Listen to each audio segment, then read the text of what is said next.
Hi, I'm Alex from Wilkinson Cameras, and today I've got my hands on the latest release from Fujifilm, the X-H2S. This is a super fast stills and video camera with some very impressive specifications. I've not actually used a Fujifilm camera before now in a real world setting. Of course, I've handled them and I know the system, but I've never had the opportunity to put one through a proper test.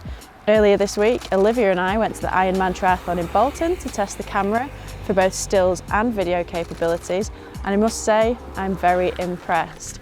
This is aimed at professional and enthusiast photographers, content creators who need a hybrid camera capable of producing both impressive stills, including sports and wildlife, as well as high-end video filmmaking. It's going to be Fuji's flagship X series camera and the first featuring the 5th generation X-Trans sensor and X processor, as well as a newly designed stacked BSI sensor. Headline photo features include a new 26 megapixel sensor, massive improvements to autofocus, minimised rolling shutter, 15 frames per second mechanical or 40 frames per second electronic shutter. Whilst on the video side, it's capable of 4K 120p for detailed slow motion footage and 6.2K 30p at 422 10-bit in Apple ProRes using the full sensor size. Crucially, this can be achieved internally with a CF Express Type B card or to an external recorder via the full-size HDMI port in either F-Log, F-Log 2, Apple ProRes RAW, Blackmagic Cinema Camera RAW. That is a lot going on. So a little bit of a history for Fujifilm. Fuji's been producing mirrorless interchangeable lens cameras for 10 years now, since the X Pro 1 was released way back in 2011. Even though we're going to talk about the new X-H2S today, it's worth understanding some of the history to see how it's come about. Most of you will know Fujifilm for their X Pro and X-T cameras, but did you know that the T stands for traditional, from the rangefinder style X Pro series and the traditional film style X-T series? Fuji are really more known for their almost retro style of cameras, which really aren't like any other on the market. In 2018, Fuji brought out the X-H1, a hybrid, that's what the H stands for, a camera with massively improved video features compared to their previous models and impressive stills capabilities. The X-H1 had some, let's say, quirks, like a weird screen that flipped but not to where you needed it to, and it also retained the traditional shutter speed and ISO dials on the top. Specs-wise, it was actually the most powerful X series camera at the time, and it had a lot of firsts for Fujifilm, including IBIS, along with impeccable build quality designed for professional handling. But it just didn't really compare to other models from competing brands, and you could even get some of the headline specs in cheaper Fujifilm cameras at the time too.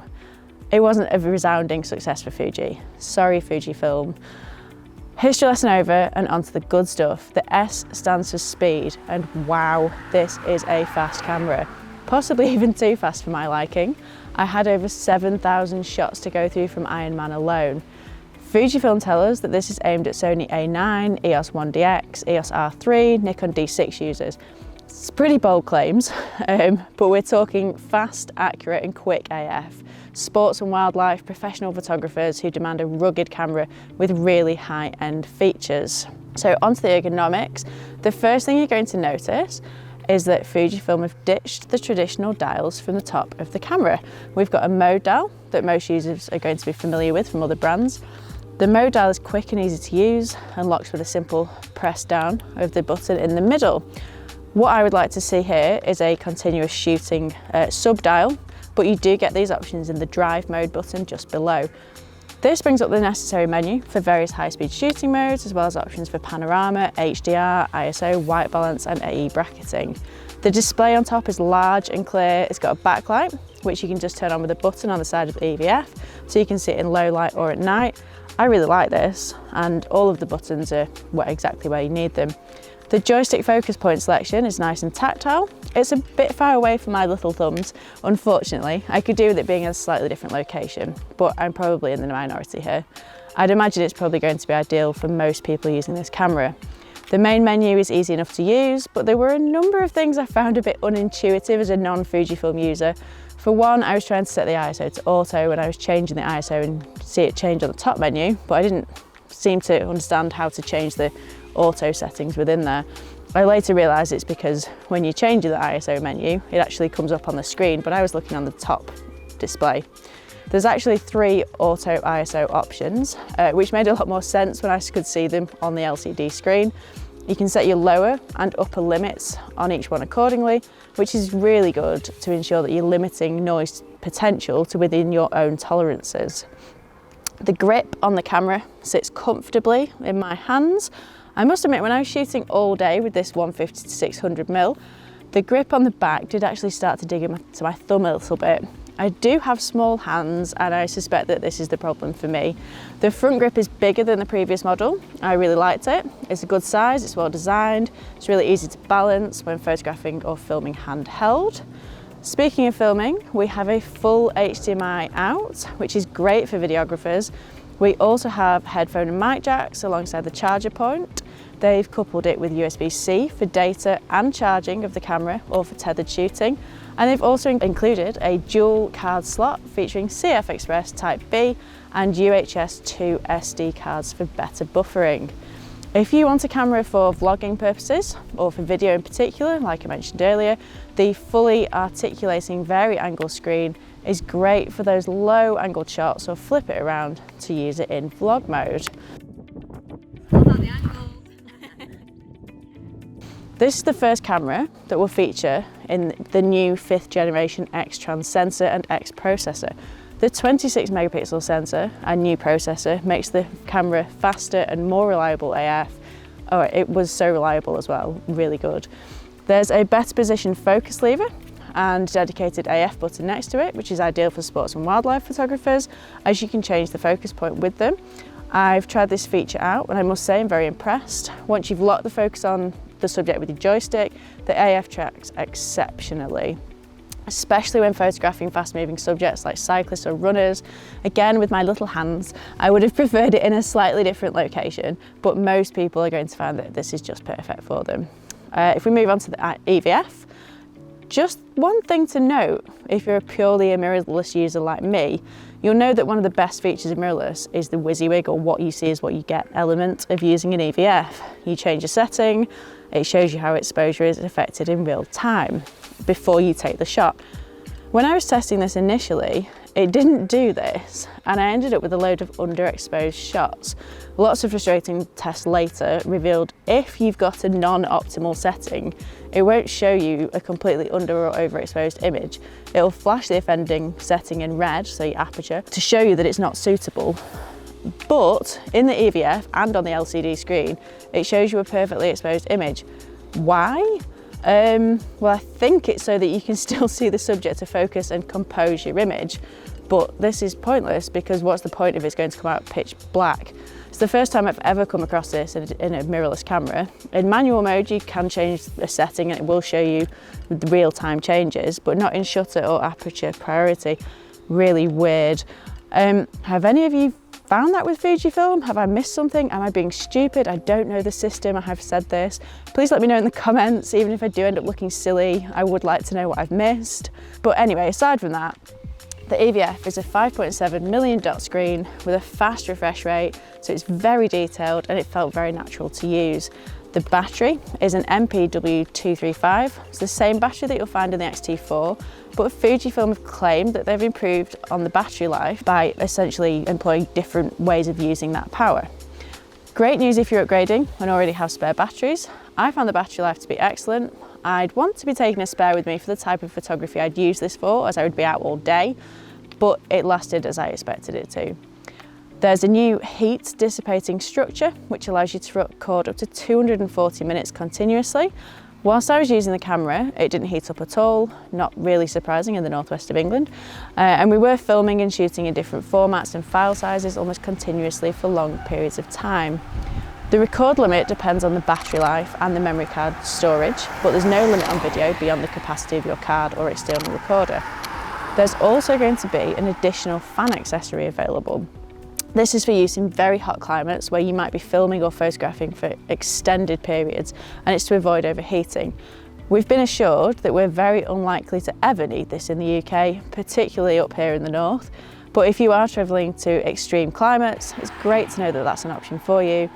Which brings me nicely onto the fact that it is weather sealed, very weather sealed. Up there with the top models from Canon and Nikon, also we've been told. This worked out well for us, as you'll see that it was chucking it down for most of the time that we spent using it. You can also use it confidently down to -10 or 40 degrees. Fujifilm have also released a traditional battery grip for even more power and enhanced ergonomics for portrait shooting. The camera itself is so light, and the new 150-600mm lens is so well balanced that I didn't find I needed a grip for this combo. However, when I was using the 200mm f2, which is a serious lump of glass, I wouldn't have minded a grip on there for better handling in portrait mode. This lens is outrageous. It's the same size as my head. There's also a second grip, which brings pro features to users, including an Ethernet connection and wireless file transfer facilities, which is great for agency photographers who need to immediately send their shots over. We'll also allow wireless webcam and wireless live streaming, as well as hardwired options using the Ethernet connection. I think this is a really clever idea from Fuji. This grip retails at $949, and at first I thought, oh my God, what? Who's going to pay that for a grip? But think about it. I don't need this. Most people don't need this, but some people do. So this is a modular camera, which is just really clever. I'm not paying or lugging around extra bits of camera that I'm literally never going to use. But those who do need these features can add them on, and it's still less expensive than most of the cameras it's then competing against. This grip will even allow you to link up to 5 cameras together for live streaming from a studio style setup. Of course, you'll need additional mixing hardware for this, but it's still very, very impressive. Onto the autofocus. The subject tracking on this camera is very impressive. This doesn't surprise me, especially with the new sensor and processor, which provides a boost in subject detection and tracking, autofocus accuracy on fast-moving subjects, and blackout-free bursts of up to 40 frames per second in an electronic shutter mode. It's got human and animal IAF functions, as well as the ability to recognise and track trains, planes, motorbikes, cats, dogs, birds, and even horses. I used the motorbike setting for photographing cyclists, and it performed really well. I was very, very impressed. It locked on and tracked them brilliantly, frame after frame, all 40 frames per second in focus. You can choose left, right, or auto IAF, and this works brilliantly every time on humans and animals. Initial feedback, I've set this to auto subject detect, and I've set it to track cycling or bikes. It's really clever. I've also got it set up to secondary track eyes, like automatically. So when it sees a cyclist in the distance, it automatically locks onto them, and then it hones in on their eye as well, so that their faces are super sharp. It's really impressive. It just works straight out the box. I've not had to try too hard to find the settings for it.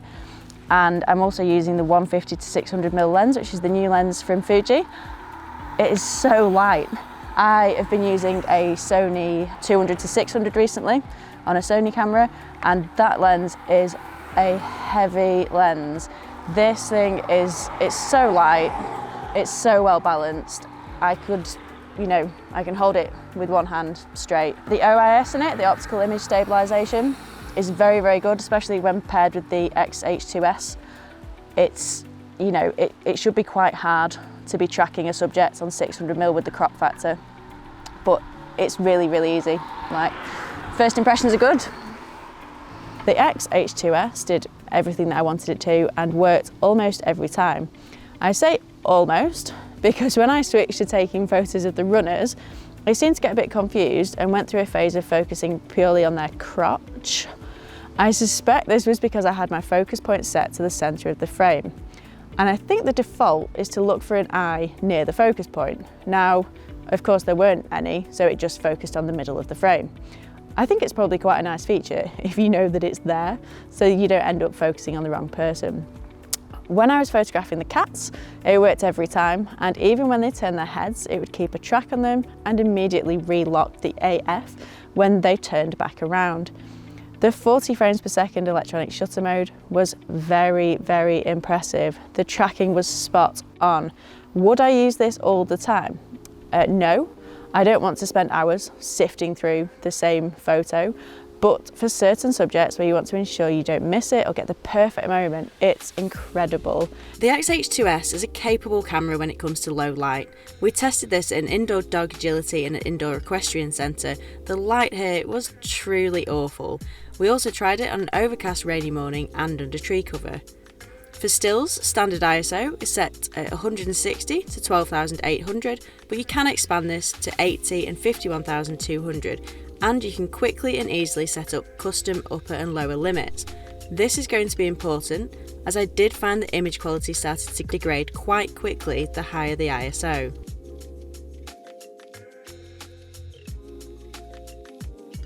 These ISO 160 and 200 images are clean and great quality. In this case, these were shot using the extremely beautiful 200mm f2 lens. At ISO 800, using the Fujifilm X-H2S lens, the image is still clean and good quality. Noise did start to creep in the background quite early on.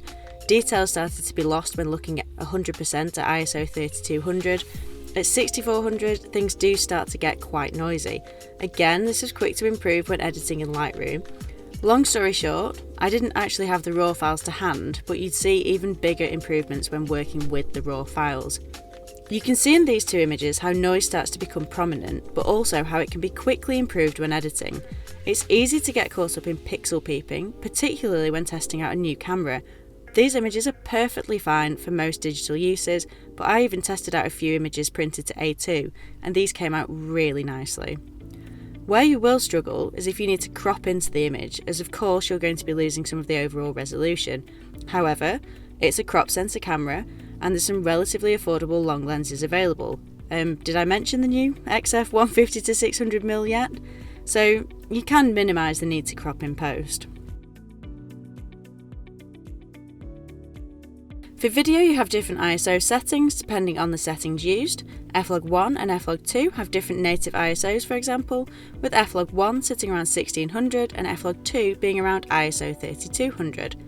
As with stills, we do see noise coming in around ISO 6400, but again, this cleans up nicely in post-processing and there's no noticeable colour shift or massive loss of detail. I've popped a link below which will take you to a video with much more detail on this. When it comes to low light shooting and video, the massive dynamic range you get from this camera also means you can really make the most of low light or difficult light scenes. Does this perform in low light as well as a full frame camera at twice the price?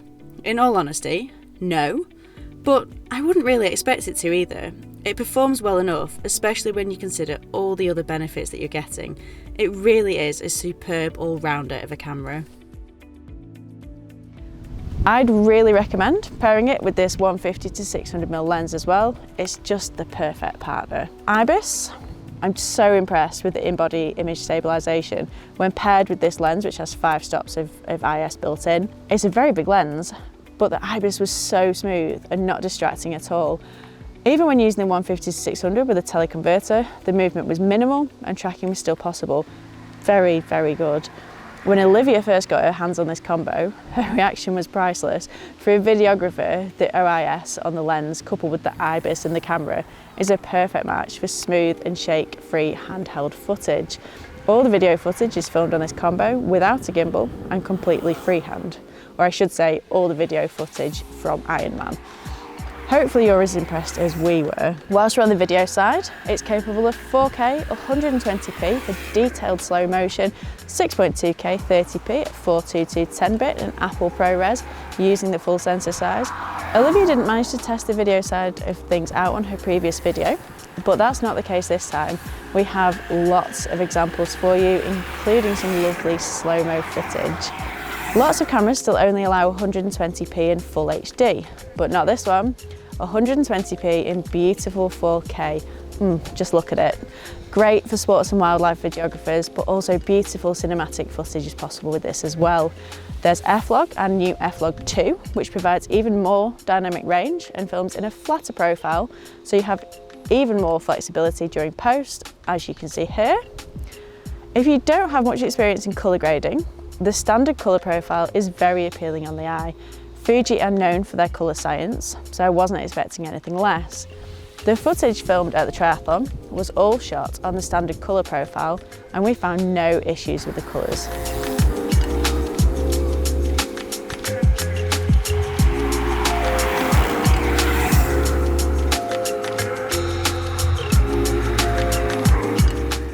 So Fujifilm are of course known for their film. They started in film cameras and film production, way before digital cameras, and a familiar feature throughout the X series has been the film simulation modes. There are plenty to choose from, and each have been designed to be faithful to their original films. Fuji even brought back 4 of their original film engineers to help design these to ensure that the colours, grain, etc. remained faithful to their heritage. Will these features appeal to the target audience of this camera? Probably not, but it's a nice feature. I like the results, and it's a really nice nod to Fuji's history. If you want to see what the film simulations modes are like, then we do have them in our first look video, but we've got some here for you as well. Now that we've covered the camera in full, all of these features are going to cost you $2,499. I think that's the most expensive X series camera to date, but the price is about right for the features that you're getting. Okay, it's not full frame, but the autofocus, 40 frames per second stills capabilities, and the video features more than make up for that. Wildlife and sports shooters are going to love that it's a crop sensor anyway. It's a true hybrid camera, capable of great stills and really good video. If you need the more pro features, you can add them on with the additional grip and the fan. What do you think? Let us know in the comments. Is it too much? Is it just right? Would you pay more? What's missing? What do you love? Do you want to buy one? It took me a while to get used to the Fujifilm system, having not used it before, but the X-H2S proved to be a really good camera. I'd recommend trying it out if you're looking for a fast and powerful hybrid camera with the advantage of a crop sensor for that added reach.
If you enjoyed this video, then please give it a thumbs up and subscribe to our channel. We're also trying out the new Shorts feature, which is new to YouTube, so don't forget to check those out as well. And we've got some extra content over on our Instagram and TikTok, which linked below. As always, if you've got any questions or opinions about this camera, then please comment away down below and we'll get back to you as soon as possible. Thank you so much for watching, and we'll see you very soon.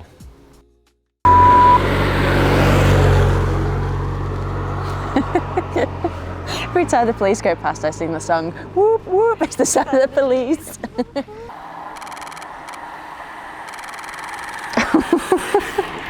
That's ridiculous. I can't remember what I was meant to talk about. Oh, ISO, okay. Oh, that's interesting. When it's on the atom-c, you can't hear it making noise. So it doesn't go